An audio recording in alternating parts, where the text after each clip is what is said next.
கடலூர் மாவட்டம் சிதம்பரத்தில் மதுபோதையில் மளிகை கடை மீது கார் வைத்த பல்கலைக்கழக உதவி பேராசிரியர் ரகளையில் ஈடுபட்டிருக்கிறார். வாங்கிய பொருட்களுக்கு பணம் தராமல் மதுபோதையில் பல்கலை உதவி பேராசிரியர் பாலச்சந்தர் ரகளையில் ஈடுபட்டிருக்கிறார். கடைக்குள் ஆட்கள் இருக்கும்போதே காரை விட்டு மோதி பொருட்களை சேதப்படுத்திய உதவி பேராசிரியர் பாலச்சந்தர் ரகளையில் ஈடுபட்ட வீடியோ காட்சிகள் சமூக வலைதளங்களில் வேகமாக பகிரப்பட்டு வருகிறது. அதனை அண்மை செய்தியாக பார்த்துக் கொண்டு வருகிறோம்.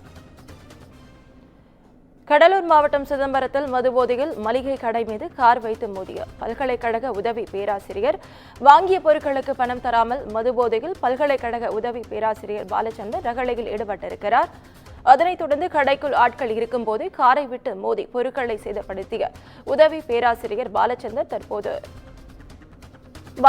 ரகளையில் ஈடுபட்ட வீடியோ காட்சிகள் சமூக வலைதளங்களில் வெளியாகி வேகமாக பரவி வருகிறது. அதனை அண்மை செய்தியாக பார்த்துக் கொண்டு வருகிறோம்.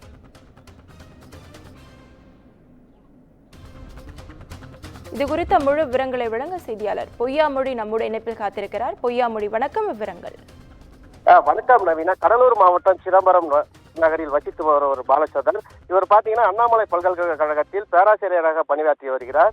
இவர் இன்று இரவு சுமார் காசுக்கடை தெருவில் வேல்முருகன் என்பவர் கடைக்கு சென்று மதுபோதையில் கூல்ட்ரிங்க்ஸ் வாங்க சென்றுள்ளார். அப்பொழுது கடை உரிமையாளர் பணம் கேட்டபொழுது கடைக்காரரோடு வாக்குவாதம் ஏற்பட்டது.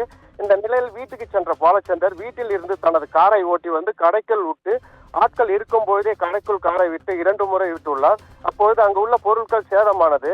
இதை பார்த்து அங்குள்ளவர்கள் காரில் இருந்த பாலச்சந்தரை வெளியேற்ற முயன்றனர். ஆனால் பலமுறை காரை நிறுத்தவும், ஆனால் பாலச்சந்தர் காரை நிறுத்த முடியவில்லை. இந்த வீடியோ சமூக வலைதளங்களில் பரவி பெரும் பரபரப்பை ஏற்பட்டு வருகிறது. இதற்கிடையே இந்த சம்பவம் அறிந்த காசுக்கடை பகுதி வந்த சிதம்பரம் நகர போலீசார் இது குறித்து விசாரணை ஏற்படுத்தி வருகின்றனர்.